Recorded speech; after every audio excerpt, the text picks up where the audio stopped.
Rowdy sheeter Sohel ను మైలార్దేవ్పల్లి పోలీసులు arrest చేశారు. జర్నలిస్ట్ ముబిన్ కు రౌడీ షీటర్ సోహెల్ కు మధ్య పరిచయాలు ఉన్నాయని మైలార్దేవ్పల్లి ఇన్స్పెక్టర్ నరేందర్ చెప్పారు. సోహెల్ ను అరెస్ట్ చేసి కోర్టులో హాజరుపరిచిన తర్వాత రిమాండ్ కు తరలించడం జరిగిందన్నారు. రౌడీ షీటర్ సోహెల్ గంజాయి మత్తు పదార్థాలకు బానిసవడంతో తన ప్రవర్తన మార్చుకోవాలని ముబిన్ చెప్పడంతో రౌడీ షీటర్ సోహెల్ ఈ దాడికి పాల్పడినట్టుగా పోలీసులు వెల్లడించారు.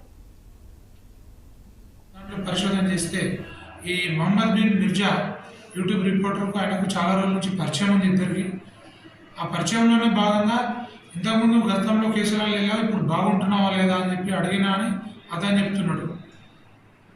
లేదు, నాకు తిట్టాడు, అబ్యూజ్ చేసినందుకే నేను అటాక్ చేసిన అని చెప్పి నేరస్తుడు చెప్తున్నాడు.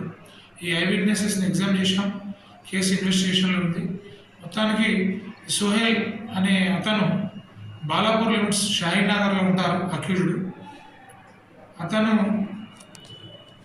అటెంప్ట్ మర్డర్ కేసులో ఇన్వాల్వ్ అయినందుకు వితౌట్ డిలే మేము అరెస్ట్ చేసి అతను ఉపయోగించిన ఆయుధాన్ని కూడా స్వాధీనం చేసుకుని ఈరోజు జైలు పంపించడం జరిగింది. అరెస్ట్ చేసి కోర్టులో ప్రొడ్యూస్ చేస్తే గౌరవ కోర్టు వారు జైలు పంపించారు.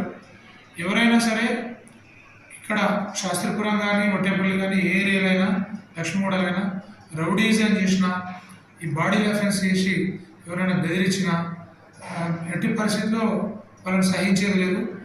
గట్టి యాక్షన్ తీసుకుంటాం. వీళ్ళకు బెయిల్ రాకుండా జైల్లోనే పెట్టే విధంగా కూడా మేము ప్లాన్ చేసినాం. ఆ విధంగా మా ఇన్వెస్టిగేషన్ కంప్లీట్ చేస్తాం. Thank you. ఎందుకు అటాక్ చేశాడు అనే దాంట్లో పరిశోధన చేస్తే ఈ మొహమ్మద్